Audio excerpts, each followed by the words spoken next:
2 মাসের কাজ নয়, 15 দিনের কাজ নয়। দেন আসলে এই কাজটা যে দীর্ঘদিন সময় লাগতেছে, এটা আসলে আমার পৌর কর্তৃপক্ষের মনে হয় একটু দেখার দরকার। 2 নম্বর এবং 7 নম্বর আংশিক সারেকান্দি সাহাপাড়া গ্রামের একটি ঐতিহ্যবাহী সাহাপাড়া গ্রাম।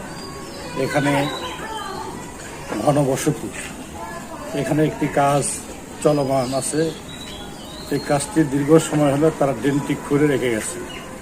এখান থেকে খুঁড়ে রেখে দেওয়া তারা অন্যত্রে কাজ করছে। যেখানে সমতল জায়গা, ভালো উঁচু জায়গা, তারা সেখানে কাজ করতেছে। এখানে নিম্ন অঞ্চলে পানি জমে থাকার কারণে আমাদের এই এলাকায় ছোট ছোট কোমলবতী বাচ্চারা বাসা থেকে বাইর হতে পারছে না।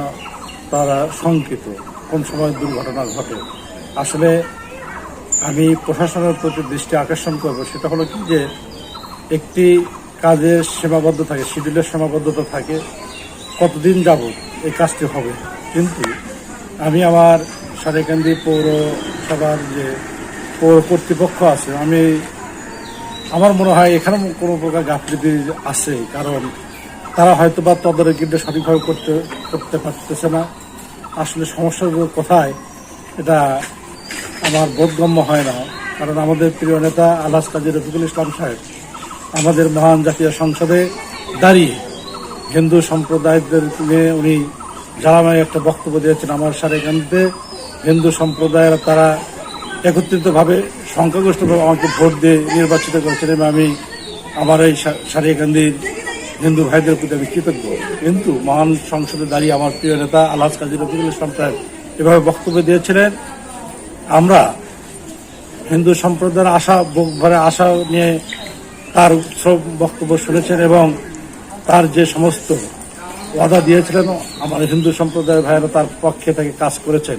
কিন্তু সাময়িক একটি কাজের জন্য, যে কাজটি এখানে 500 মিটার কাজ হবে না, 2 মাসের কাজ নয়, 15 দিনের কাজ নয়। দেন আসলে এই কাজটা যে দীর্ঘদিন সময় লাগতেছে, এটা আসলে আমার পৌর কর্তৃপক্ষের মনে হয় একটু দেখার দরকার, তদারকি করার দরকার। আসলে সমস্যাটা কোথায়? কারণ দীর্ঘ সময় এখানে ঘনবসতি এলাকা, ছোট ছোট বাচ্চারা, কোমলবতী বাচ্চারা এখান থেকে পানি, এই একটু আগে আমি কথা শুনলাম যে এখানে 1 হাঁটু পানি হয়। আসলে এটা দুঃখজনক। আমি আমার পৌর কর্তৃপক্ষ এবং আমার মাননীয় সংসদ সদস্য মহোদয় আগামীকাল আসবেন, আমি এই বিষয়টি আমাদের মাননীয় সংসদ সদস্যের সাথে দৃষ্টিগোচর করব। ধন্যবাদ।